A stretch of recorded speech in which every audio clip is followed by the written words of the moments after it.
antara henti jantung dengan serangan jantung sebenarnya dua hal yang berbeda ya.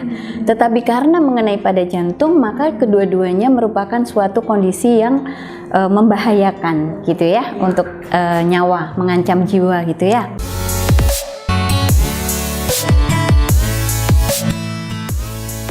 Informasi hari ini, Humas RSUD Jombang menyapa, bincang-bincang dengan Dr. Ririn Fauziah, SPJP. Dokter spesialis jantung RSUD Jombang, membahas tentang henti jantung dan serangan jantung. Assalamualaikum warahmatullahi wabarakatuh dan selamat pagi. Berjumpa lagi dengan saya Diana Putra dalam acara Humas RSUD Jombang menyapa. Di samping saya pada pagi hari ini sudah kedatangan seorang narasumber. Beliau adalah Dr. Ririn Fauziah, spesialis jantung di RSUD Kabupaten Jombang. Untuk tema yang akan kita bahas pada pagi hari ini itu seputar tentang henti jantung dan serangan jantung. Sebelum itu kita sapa dulu ya Dr. Ririn. Selamat pagi Dr. Ririn. Selamat pagi Mbak Dian. Gimana dok kabarnya Dr. Ririn dok? Alhamdulillah sehat-sehat. Kalem sekali ya pemirsa dokternya ini ya. Dr. Ririn sebelumnya sudah pertemuan ke berapa ya untuk acaranya? Ketiga ya, ketiga. Oke. Jangan bosan-bosan ya dok ya, karena kan memberikan materi yang sangat edukatif untuk kita semua ya. Oke, semoga bermanfaat ya Mbak. Amin ya. Dokter, seperti yang saya sampaikan tadi di awal bahwa pagi hari ini kita akan membahas tentang henti jantung dan serangan jantung. Ini bedanya kok tapi sama-sama serangan jantung nih. Nama-namanya sama, ada jantungnya. Nah, ini apa sih dok sebenarnya dari kedua istilah ini? Jadi gini Mbak, antara henti jantung dengan serangan jantung sebenarnya dua hal yang berbeda ya. Tetapi karena mengenai pada jantung, maka kedua-duanya merupakan suatu kondisi yang membahayakan gitu ya, untuk nyawa, mengancam jiwa gitu ya. Jadi kalau henti jantung ini maksudnya adalah suatu kondisi yang mendadak, pada umumnya tiba-tiba terjadi di mana jantung itu tiba-tiba berhenti berdetak. Jadi berhenti berfungsi secara tiba-tiba. Sedangkan kalau serangan jantung ini terjadi pada jantung, di mana jantung juga tidak dapat berfungsi dengan baik akibat ada sumbatan di pembuluh darah jantung. Gitu. Sama-sama menyerang jantung tapi berbeda. Berbeda. Nah, dari kedua kondisi ini, penyakit ini penyebabnya apa sih dok? Ya. Nah, kalau henti jantung memang penyebabnya masih lebih banyak ya. Jadi salah satunya adalah gangguan irama jantung. Jadi ada gangguan irama jantung yang mengancam jiwa seperti ventricle fibrilasi ataupun ventricle takikardi gitu ya. Selain itu ada juga atrial fibrilasi. Sedangkan kalau untuk serangan jantung, penyebabnya ini adalah adanya plak di pembuluh darah jantung yang kemudian secara tiba-tiba ada menyebabkan gangguan aliran darah yang menyumbat di situ. Sebagian besar memang penyebabnya adalah sumbatan akibat bekuan darah di pembuluh darah jantung. Nah, untuk henti jantung dan serangan jantung ini biasanya itu paling sering menderita usia muda. Apakah usia muda-muda ini kita juga harus waspada nih untuk penyakit ini? Iya. Nah, kalau untuk pada saat ini ya, memang usia muda itu sudah banyak yang menderita gangguan jantung. Termasuk penyakit jantung koroner sudah mulai menginjak usia muda. Bahkan ada beberapa pasien itu yang usia 28, 32, 40 itu sudah menderita jantung koroner. Padahal kalau dari literatur sebelumnya itu penyakit jantung koroner ini lebih banyak kalau laki-laki usianya lebih dari 45 tahun. Kemudian kalau perempuan lebih dari 50 tahun. Tetapi pada saat ini justru pada muda-muda juga banyak gitu. Iya. Sedangkan kalau henti jantung ini justru lebih luas. Jadi gangguan irama jantung ini penyebabnya banyak. Jadi selain karena gangguan di pembuluh darah jantung, bisa juga karena jantungnya sudah bengkak. Jadi akibat jantungnya bengkak ini mengalami gangguan pada irama jantungnya atau gangguan pada katup jantung. Gangguan katup jantung ini pada usia anak-anak juga banyak gitu. Selain itu trauma itu juga bisa, misalkan tersengat listrik itu juga bisa mempengaruhi kelistrikan jantung. Nah, untuk orang yang tidak memiliki riwayat penyakit jantung, apakah juga memungkinkan bisa terkena serangan jantung atau henti jantung? Karena kan henti jantung tiba-tiba Tiba-tiba iya. Nggak tahu karena kita nggak tahu, harus aware. Iya. Oke, jadi ada memang beberapa kasus yang menyatakan bahwa ini tidak ada riwayat sebelumnya, tidak ada penyakit darah tinggi, tidak ada penyakit kencing manis, tapi tiba-tiba mengalami henti jantung. Bisa jadi memang ada kelainan di pembuluh darah jantung, tetapi tidak dirasakan sebelumnya. Karena ada gejala-gejala yang memang tidak disadari oleh pasien. Apalagi kalau pasien itu misalkan menderita diabetes. Jadi kadang-kadang orang itu menderita penyakit jantung kalau memang dia terasa nyeri dada baru akan periksa. Tetapi kalau tidak terasa atau terasa mungkin justru menganggapnya sebagai gangguan lambung juga bisa, karena beberapa gejala penyakit jantung koroner ini menyerupai gangguan pada lambung seperti perasaan perut sebah atau mual, padahal itu adalah penyerta-penyerta yang bisa terjadi pada kelainan pada jantung koroner. Nah, tadi kan disebutkan gejala-gejala salah satunya juga fungsi dada itu. Nah, yang ingin saya tanyakan, faktor-faktor apa saja sih yang bisa meningkatkan seseorang ini sangat berisiko menderita henti jantung dan serangan jantung? Oke, kalau untuk faktor resikonya, karena salah satu penyebab dari henti jantung adalah kelainan pada koroner, pembuluh darah koroner, maka faktor-faktor resiko yang ada pada penyakit jantung koroner juga menjadi faktor resiko pada henti jantung. Misalkan tekanan darah tinggi, kemudian kencing manis atau kolesterolnya tinggi, merokok. Iya, faktor usia yang tadi saya sebutkan itu termasuk faktor yang kita tidak bisa modifikasi ya, tetapi kalau untuk kolesterol tinggi, tekanan darah, diabetes itu bisa terkontrol dengan obat-obatan. Kemudian merokok itu juga bisa dimodifikasi. Selain itu pola hidup ya, jadi pola hidup sehat itu kita harus selalu jaga, olahraga yang teratur. Jadi untuk faktor yang sangat berisiko ini salah satunya ya orang-orang yang merokok itu perlu kita harus waspada juga. Iya, betul Mbak. Faktor usia ya, Iya. tadi juga harus mungkin ada bawaan penyakit seperti diabetes.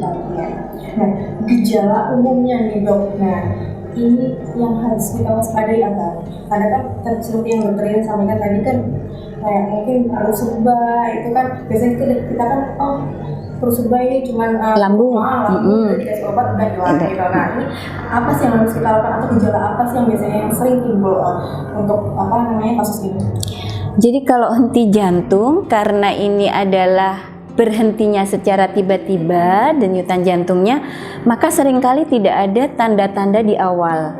Iya, kemudian akan terjadi hilangnya kesadaran. Oleh karena jantung berhenti berdetak, akibatnya tidak ada lagi suplai yang ke otak. Aliran darah berhenti ke otak, ke seluruh tubuh akan berhenti, yang mengakibatkan timbulnya gangguan kesadaran. Jadi itu yang sering terjadi, tiba-tiba tidak sadar, pingsan.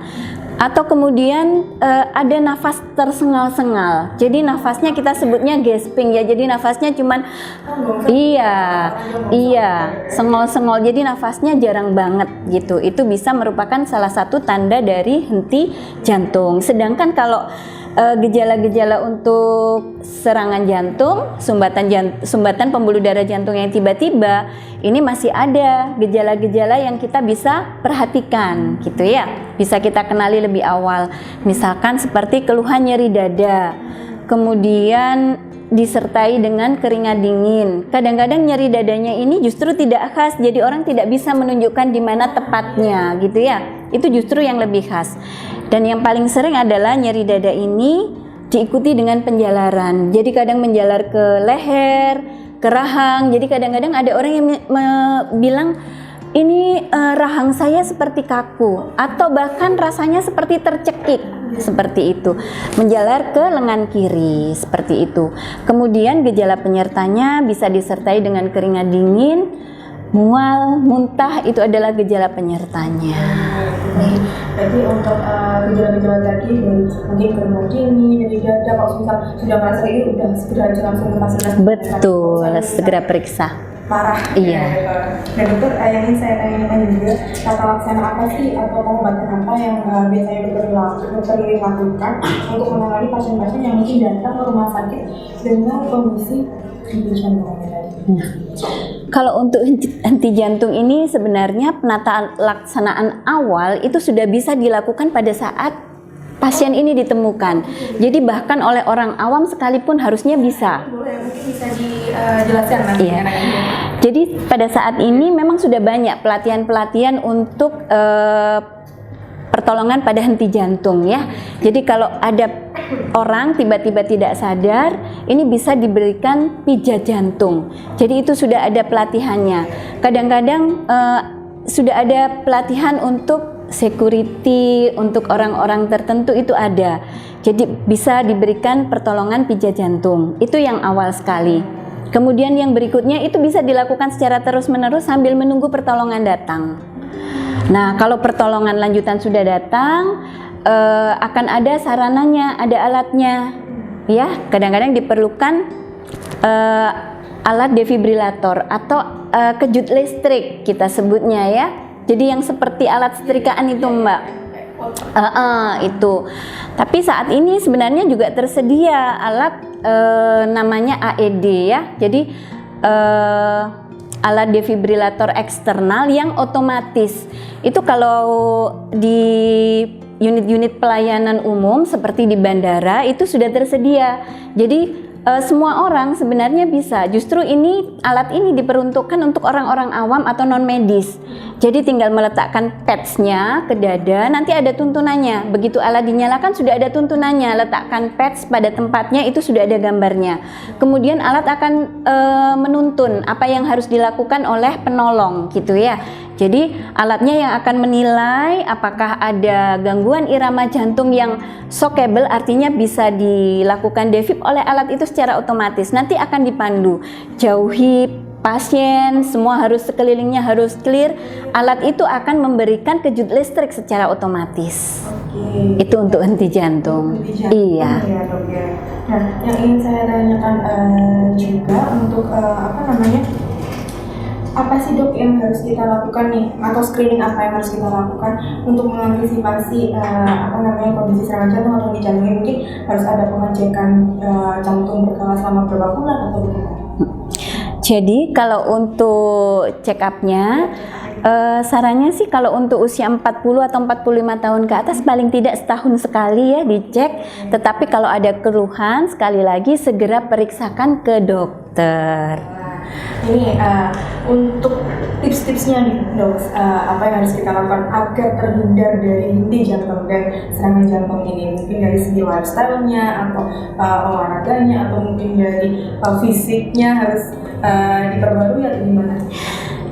Jadi kalau untuk henti jantung dan serangan jantung ini sekali lagi ini merupakan kondisi yang gawat darurat. Jadi harus segera dikenali. Yang terpenting adalah pengenalan awal tanda dari serangan ataupun dari henti jantung.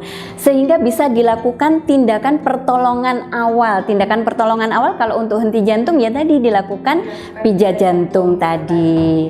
Penata laksanaan lanjutannya nanti kalau sudah ada pertolongan. Iya, betul. Nah dokter, untuk saat ini nih untuk layanan unggulan khususnya di Poli Jantung atau di RSUD Jombang ini apa sih dok? Jadi kami di RSUD Jombang ada alat ekokardiografi. Ini bisa untuk mendeteksi atau dilakukan pemeriksaan untuk gangguan struktural jantung. Seperti tadi yang saya sebutkan, untuk serangan jantung salah satu faktor risikonya adalah kelainan struktural, seperti kelainan di katup jantung atau jantungnya bengkak. Itu bisa diperiksa dengan menggunakan alat ekokardiografi, sehingga bisa ditata laksanakan sehingga tidak terjadi komplikasi-komplikasi berikutnya. Misalkan yaitu tadi henti jantung. Sedangkan untuk serangan jantung ini kita ada alat namanya kateterisasi jantung. Nah, ini berguna untuk melihat adanya sumbatan di pembuluh darah jantung, sehingga kemudian bisa dilakukan penata laksanaan berikutnya. Kalau sumbatannya ini ternyata lebih dari 75%, maka akan dilanjutkan dengan pemasangan ring atau stent seperti itu. Bisa dilakukan di RSUD Jombang ya. Betul sekali. Terus apa lagi dok? Udah itu aja ya. Ekokardio dengan kateterisasi ini. Siap. Oke. Nah untuk saat ini kunjungan untuk yang di Poli rawat jalan ya dok? Iya. Kunjungan per harinya berapa untuk pasien? Kalau kunjungan per hari berkisar antara 80 sampai 120. Iya. Pernah 200 pasien, pernah, tetapi itu insidental. Jadi setelah tanggal merah, iya, kadang-kadang banyak. Sekarang sudah ada 3 ya dokter ya? Betul. Dengan dokter Irin, dokter Ayu, dan Dokter Sofwan yang terbaru. Iya. Iya. Oke, mungkin lain kali dokter Sofwan ya. Iya, Ini bisa oke. diajak apa sih untuk mungkin memberikan materi. Siap, ya, Mbak. biar Oke. refresh gitu, biar ganti juga dan atau mungkin bisa join dengan dokter ini juga nggak apa-apa, dua di sini juga. Oke, siap. Baik dokter ini sebelum acara ini kita tutup ya, kita close, mungkin ada saran atau pesan yang ingin dokter ini sampaikan kepada mungkin masyarakat di luar sana, mohon silakan. Oke, terima kasih Mbak. Saya Dokter Irin dari RSUD Jombang. Saya harap materi kita ini bermanfaat untuk semuanya. Jadi yang terpenting adalah pencegahan. Sebaiknya selalu jaga pola hidup sehat, segera periksakan apabila ada keluhan, kemudian kontrol selalu tekanan darah, kadar gula darah untuk penderita diabetes, dan selalu pola hidup sehat. Tadi pemirsa Humas RSUD menyapa, jangan menjaga lifestyle-nya, pola hidup sehat harus dijaga. Kemudian kalau misalnya gejala-gejala tadi seperti disampaikan oleh dokter itu, monggo silakan tidak usah segan-segan untuk langsung periksa ke RSUD Jombang. Poli jantung ya dokter ya, monggo nanti ketemu dengan dokter itu. Untuk polinya hari Senin sampai dengan hari Jumat, Sabtu Minggu libur ya dokter. Siap. Baik dokter ini sebelumnya terima kasih banget karena sudah bersedia hadir untuk mengisi acara Humas RSUD Jombang menyapa. Sebelumnya semoga apa yang panjenengan sampaikan ini bisa mengedukatif kita semua ya dok. Amin. Bosan-bosan dong mungkin Siap. bulat ya dok. Oke. Baik pemirsa Humas RSUD Jombang menyapa. Jangan lupa ya untuk like, subscribe dan share di channel YouTube kami, dan wassalamualaikum warahmatullahi wabarakatuh. Sampai jumpa lagi dengan saya Dinda Freda.